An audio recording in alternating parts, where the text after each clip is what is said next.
Friends, welcome back to the channel study with Praveen. तो इस video में हम लोग बात करें कि आपका एसएससी सीजीएल का 2022 का आपका एक्सपेक्टेड रिजल्ट कब तक आ सकता है।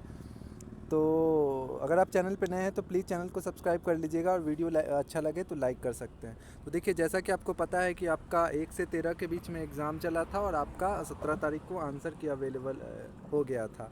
तो जैसा कि आपको पता है कि 2-3 दिन पहले आपका सीपीओ का रिज़ल्ट आया था। तो उसी रिजल्ट से आपको मैं रिलेट करूंगा कि आपका सीजीएल 2022 का रिजल्ट कब तक आ सकता है।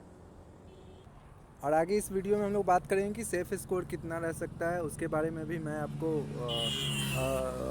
बताऊंगा। तो देखिए, आपका जो सीपीओ का एसएससी सीपीओ 2022 का जो आपका रिजल्ट आया है वो 27 तारीख को आया है। और आपका आंसर की 16 तारीख को 16/11 को आपका आया था। तो आपका लगभग आपका 1 महीना और 10 से 11 दिन के बीच आंसर मतलब आपका रिजल्ट आ गया था। तो सिमिलरली आपका सीजीएल 2022 का आपका आंसर की आपका 17 तारीख को अवेलेबल हो गया था। और आपका जो एग्ज़ाम था वो 13 दिसंबर तक था। तो 13 दिसंबर से 13 जनवरी 1 महीना हो गया और 10 दिन और कर लीजिए तो आपको 23। तो लगभग आपको 24 से 25 जनवरी या कह सकते हैं कि लास्ट वीक ऑफ जनवरी में आपको डेफिनेटली रिजल्ट मिल सकता है। 23 जनवरी के बाद आपका रिजल्ट कभी भी डिक्लेयर हो सकता है, तो रेडी रहिएगा। और चलिए बात करते हैं कि आपका सेफ स्कोर क्या रह सकता है टीयर 1 के लिए। तो देखिए, जैसा कि आपको पता है कि इस बार टोटल नंबर ऑफ़ वैकेंसी अभी तक ऑफिशियली आपका 20,000 प्लस है। बट आपका एक नोटिस आया था जिसमें आपका पीएएसए का वैकेंसी ही 19 से 20 हज़ार के अप्रॉक्स था। तो आपका टोटल नंबर ऑफ़ वैकेंसी इस बार 35,000 प्लस होने वाला है। ये एकदम 100% कन्फर्म है कि आपको 35 प्लस वैकेंसी आने वाला है। तो इसी हिसाब से अगर टीयर 2 में अगर आपका 10 गुना भी कैंडिडेट अवेलेबल होते हैं तो आपको लगभग 3.5 लाख कैंडिडेट टीयर 1 में अवेलेबल होंगे। इसलिए इस बार का कट ऑफ थोड़ा लो जाने वाला है। और आपका जो एग्ज़ाम का शिफ्ट था इस बार वो कोई शिफ्ट इजी टू मॉडरेट था और 1-2 शिफ्ट थोड़ा टफ था। तो पिछले वीडियो में मैं आपको बताया हूँ कि आपका नॉर्मलाइजेशन में कौन से शिफ्ट में कितना मार्क्स इंक्रीज हो सकता है रैंक आईक्यू के डेटा के आधार पे।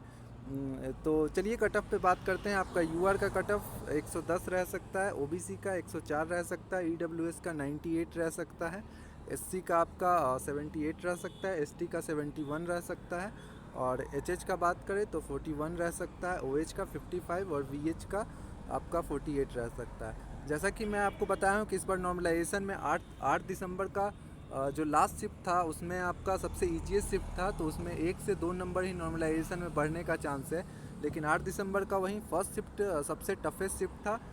टोटल 40 शिफ्ट सीजीएल 2022 में, तो उसमें आपका 18 से 20 नंबर तक इंक्रीज हो सकता है। एटलीस्ट 18 नंबर तो इंक्रीज होगा ही होगा उस शिफ्ट में। और एवरेज आपका 6 से 8 मार्क्स इंक्रीज हो सकता है, किसी किसी शिफ्ट में 11 से 13 मार्क्स, जो कि मैं प्रीवियस वीडियो में आपको अपडेट दे दिया हूँ। अगर हम लोग देखें कि रैंक आईक्यू पे कितना लोग अभी तक सबमिट किए हैं, तो अब तो बहुत कम स्टूडेंट सबमिट कर रहे हैं। तो लगभग 1,82,033 डेटा सबमिट हो चुका है। इसमें से आपका मेरा रैंक 52,000 है और आपका कैटेगरी रैंक ओबीसी कैटेगरी से 21,000 रैंक है, जिसमें 73,000 कैंडिडेट ने डेटा सबमिट किया है।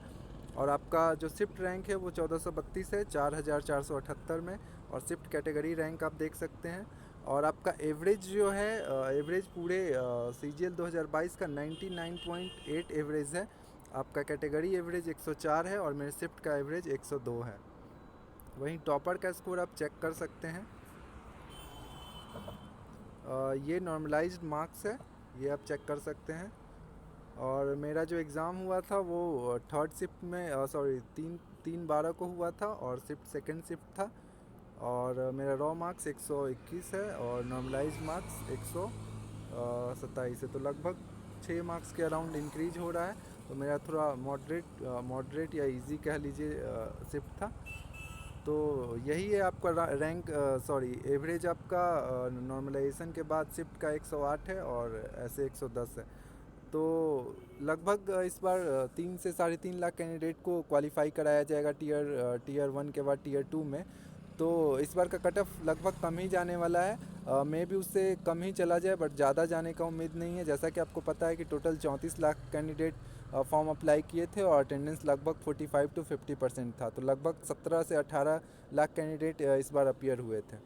तो चलिए, thank you so much for watching this video, have a nice day. और आपका रिजल्ट आपका जनवरी के लास्ट वीक में डेफिनेटली आ जाएगा, 23 से 24 के बीच में आपका कभी भी रिजल्ट आ सकता है। Thank you so much for watching this.